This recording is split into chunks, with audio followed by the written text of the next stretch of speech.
The story of the British human torpedo program is a narrative defined not by the thunder of great naval guns or the clash of mighty fleets, but by the suffocating silence of the underwater world, the stinging cold of the North Atlantic, and the peculiar courage required to ride a weapon into the jaws of death. It begins in the dark, oily waters of Alexandria Harbor in December 1941, a moment that fundamentally altered the psychology of the Royal Navy. On that night, the illusion of safety within a fortified port was shattered forever. The harbor was supposed to be a sanctuary, protected by boom defenses, submarine nets, and patrolling sentries. Yet beneath the surface, 6 men from the Italian Regia Marina were rewriting the rules of maritime warfare. They rode machines the Italians called the Mile, or Pig, ungainly-looking torpedoes modified with seats for 2 divers. These men were not looking for a fight. They were looking for the keels of the greatest ships in the British Mediterranean fleet. When the sun rose the next morning, the HMS Valiant and the HMS Queen Elizabeth, 2 leviathans of British sea power totaling over 73,000 tons of displacement, were resting ignominiously on the harbor floor. In a single night, utilizing a handful of men and 3 disposable craft, the Italian Navy had erased British capital ship superiority in the eastern Mediterranean. The shockwaves of this event traveled instantly from the mud of Alexandria to the war rooms in London, shaking the Admiralty to its core. Prince Philip, who was merely a young midshipman aboard the Valiant that night, witnessed the chaos firsthand, an experience that underscored how quickly the mighty could be humbled by the innovative. The psychological impact was devastating. Admiral Cunningham later confessed that the entire fleet had the jitters, with sailors seeing phantom objects moving in the water every time the sun went down. But nowhere was the fury felt more acutely than in the office of Winston Churchill. The Prime Minister, a man who understood the value of unorthodox warfare, was apathetic. He demanded to know why the British,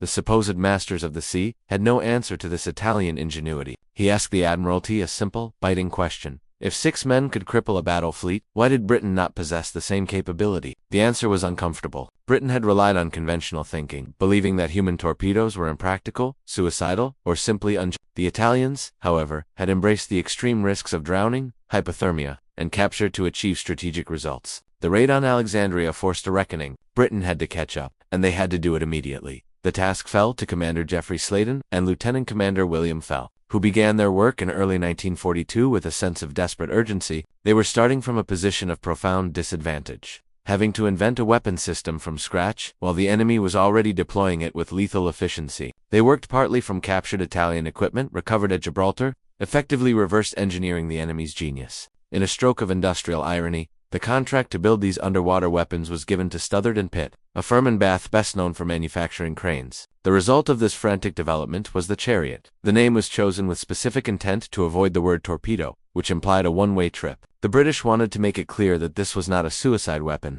Unlike the Japanese Kaitan that would appear later in the war, the Chariot carried a detachable warhead. The operators were meant to plant the bomb and ride the machine home. In theory, it was a recoverable asset. In practice, it was a metal tube that demanded near-suicidal bravery from its crew. The Mark I Chariot was a testament to utilitarian engineering, measuring about 6.8 meters long and weighing roughly 1,500 kilograms. It was powered by a 2-horsepower electric motor, fed by a 60-volt lead-acid battery, a propulsion system that gave it a cruising speed of about 2.5 knots. This meant the machine moved barely faster than a swimming man, forcing the operators to endure hours of exposure to reach a target. The range was roughly 5 hours at cruising speed, a ticking clock that constantly reminded the crew of their limited life support. The offensive power of the Chariot was contained in its nose, a warhead packed with 270 kilograms of Torpex high explosive, enough energy to break the back of a cruiser or blow the bottom out of a battleship. The machine was equipped with a rudimentary dashboard, featuring a depth gauge, a clinometer to measure the angle of dive, an ammeter for the battery,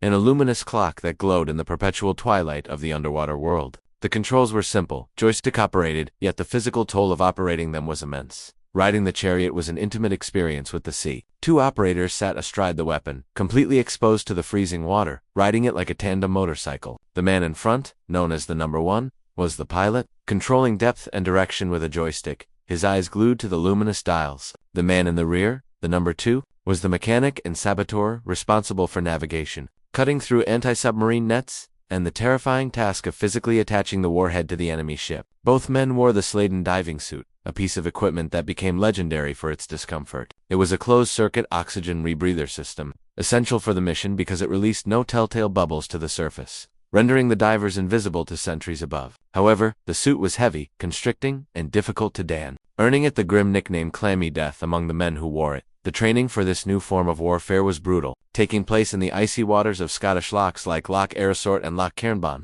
The volunteers, a mix of Royal Navy ratings and officers, were pushed to the absolute limits of human endurance. They had to learn to navigate in pitch blackness, to cut through steel nets with frozen fingers, and to tolerate the physiological horrors of pure oxygen diving. Oxygen tolerance testing was a standard part of the regimen, a process that frequently caused burst eardrums and severe sinus trauma. But the greater danger was oxygen toxicity, known as oxygen peat among the divers. At depths greater than 30 feet, pure oxygen becomes toxic to the central nervous system, capable of causing sudden, violent convulsions. If a charioteer convulsed underwater, he would almost certainly drown or lose his mouthpiece and suffocate. There was no warning. One moment a man was fine, the next he was seizing in the dark. At least one charioteer died during training, a grim foreshadowing of the costs to come. Yet, despite the dangers, the volunteers continued to step forward, driven by a mix of patriotism, a desire for adventure, and the quiet camaraderie of a unit that knew it was separate from the rest of the Navy. By October 1942, the Chariot force was deemed ready for its first operational test. The target was nothing less than the pride of the German Navy, the battleship Torpedo, anchored deep within a Norwegian fjord.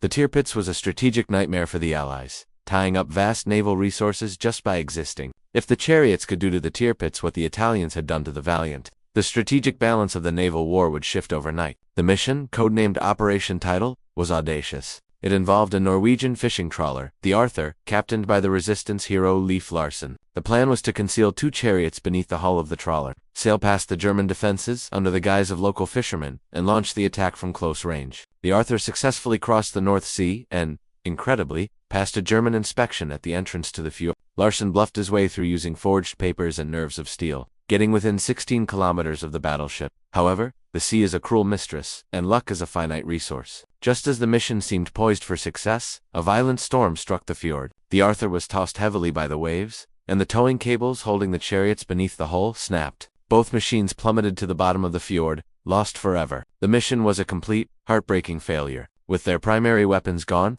the crew had no choice but to scuttle the Arthur and attempt an escape overland to neutral Sweden. It was a desperate trek through freezing wilderness. 9 men eventually made it to safety, but able seaman Bob Evans was captured near the border. His fate was sealed not by the laws of war, but by the barbarity of the Nazi regime. Under Hitler's illegal commando order, which dictated that captured saboteurs were to be executed rather than treated as prisoners of war, Evans was interrogated by the Gestapo. On January 19, 1943, he was taken to Trandumskogen Forest and shot. His death underscored the terrifying reality facing every charioteer. If the water didn't kill them, the enemy almost certainly would.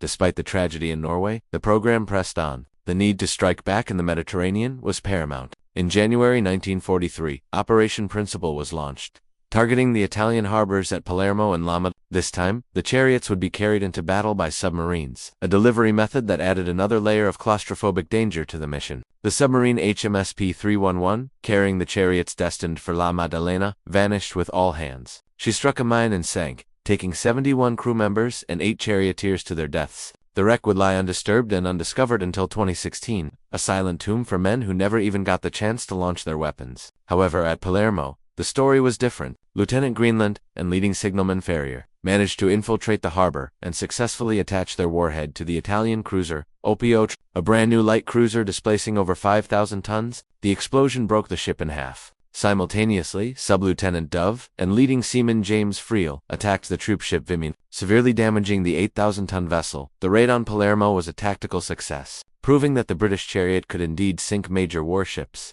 but the cost was steep. 2 charioteers drowned during the operation, and 6 were captured. All 5 chariots launched were lost. None of the men returned freely to their base. It was a Pyrrhic victory in terms of personnel, yet it boosted morale and proved the concept. The men who were captured faced an uncertain future, but their war was not necessarily over. James Friel, the man who helped cripple the Vimian, would later escape as prisoner of war camp, join the Italian partisans fighting against the fascists, and eventually return home as one of the most decorated men from his hometown of Barrow. His journey from the depths of Palermo harbor to the mountains of Italy is a testament to the extraordinary resilience of this generation of sailors. As the war ground on, the technology evolved. By 1944, the improved Mark II Chariot entered service. It was a larger, more formidable beast, measuring 9.3 meters and weighing over 2,300 kilograms. The warhead size was doubled to 540 kilograms, ensuring that any ship it struck would be obliterated. Crucially, the design addressed the paralyzing cold that had plagued the Mark I crews. The operators now sat back-to-back in a semi-enclosed compartment,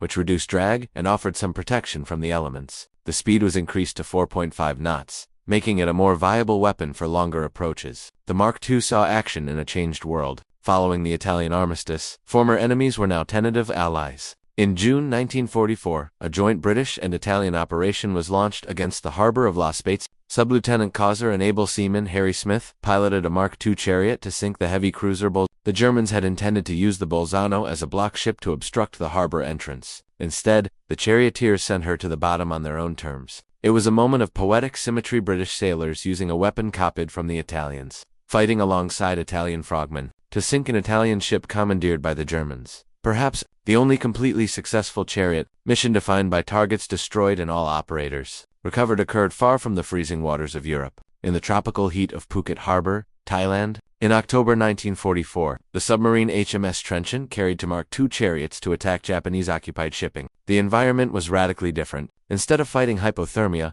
the divers were operating in warm, murky waters. Sub-Lieutenant Tony Eldridge and Petty Officer Sidney Wolcott targeted the merchant ship Sumatra, while Petty Officer Smith and ordinary seaman Bert Brown went after the Volpe. The mission was fraught with technical challenges. The hulls of the ships were so thick with barnacles that the magnetic clamps for the warheads wouldn't stick. The men had to improvise, physically tying the explosives to the ships using ropes. Working in the darkness beneath the enemy keels, both teams succeeded. As they retreated, the explosions tore through the ships, sinking them both. Miraculously, all four operators navigated back to the HMS Trenchant and were recovered safely. It was the perfect mission, a validation of years of training and sacrifice. However, the Royal Navy began to scale back Chariot operations in the Far East. Shortly after Phuket, the calculus of war had changed. The Allies were winning, and the suicidal risks associated with Chariot operations were no longer deemed necessary. Furthermore, the prospect of charioteers falling into Japanese hands was a nightmare scenario. The brutality shown to prisoners in the Pacific theater was well known, and the Admiralty decided that the potential gain was no longer worth the almost certain torture and execution of captured crews. The Chariot had served its purpose.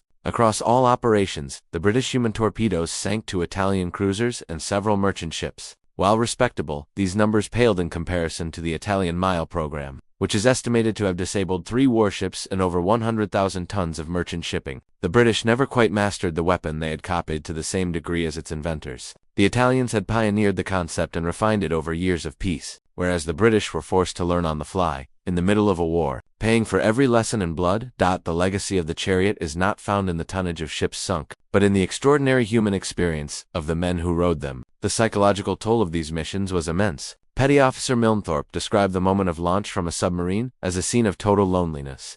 He recalled standing on the casing of a submerging submarine, with air and water hissing and boiling around him in the pitch-black night, knowing that once the submarine slipped away, he was entirely alone in a hostile ocean. The fear was visceral. On one mission, Milnthorpe nearly drowned when his breathing valve caught on the submarine's jumping wire, a terrifying moment of helplessness in the dark. For others, the memory was physical. Lieutenant Tony Eldridge spoke of the cold that went into his bones during the training in Scotland, a chill that he claimed never left him. Even decades later, he would wear extra layers of clothing for the rest of his life, carrying the phantom memory of the freezing lock water in his very marrow. Comparisons to other nations. Attempts at human torpedoes highlight the unique position of the Chariot. The German Naval Command, growing increasingly desperate as the war turned against them, introduced the Neger and the Martyr in 1944. These were crude, terrifying weapons. The Neger couldn't even submerge. It ran on the surface with a perspex dome that made the pilot a sitting duck for Allied gunners. The casualty rates for German operators reached a staggering 80%. They were, for all intents and purposes, suicide weapons born of fanaticism and desperation. The Chariot, by contrast, was a weapon of calculated risk. It offered a window of survival. British operators knew the odds were stacked against them, but they also knew there was a plan to get them home. This distinction is crucial. The men who climbed onto a Chariot were not seeking death. They were professionals, volunteering for a job they knew was necessary. Today, the lineage of the Chariot survives in the shadows of modern naval warfare. By 1950, only 6 serviceable Chariots remained in British inventory, kept 4 contingency plans against Soviet harbors. But the concept evolved. The idea of delivering frogmen via submersible craft morphed into the swimmer delivery vehicles, SDVs, used by special forces today. The Special Boat Service, SBS, one of the world's elite maritime counter-terrorism units, traces its direct conceptual and organizational origins to the Chariot operators of World War II. The DNA of those early, clumsy machines is present in the high-tech stealth submersibles of the 21st century. 3 original Chariots survive at the Eden camp, Modern History Museum in North Yorkshire, silent witnesses to a bygone era of warfare. In November 2012, Prince Philip, the man who had been a young midshipman on the Valiant when the Italians first struck, opened an enhanced display for these vessels. It was a closing of the circle. He knew better than anyone what those young men had faced. The Chariot was never the war-winning weapon Churchill had hoped for. It did not sweep the Axis navies from the seas. It was a stopgap, a desperate improvisation born of humiliation and fear. But numbers and tonnage do not tell the whole story. The true story lies in the image of two men, strapped into rubber suits, riding a modified torpedo through the darkness, breathing through tubes, unable to speak, unable to see, moving toward the enemy at walking pace. Fewer than 100 men ever volunteered for this duty. They knew that most missions ended in drowning, capture, or death, yet they climbed aboard anyway. That willingness to face the lonely, cold, and silent dark is why the story of the Chariot endures. It was not suicide. It was the purest form of courage.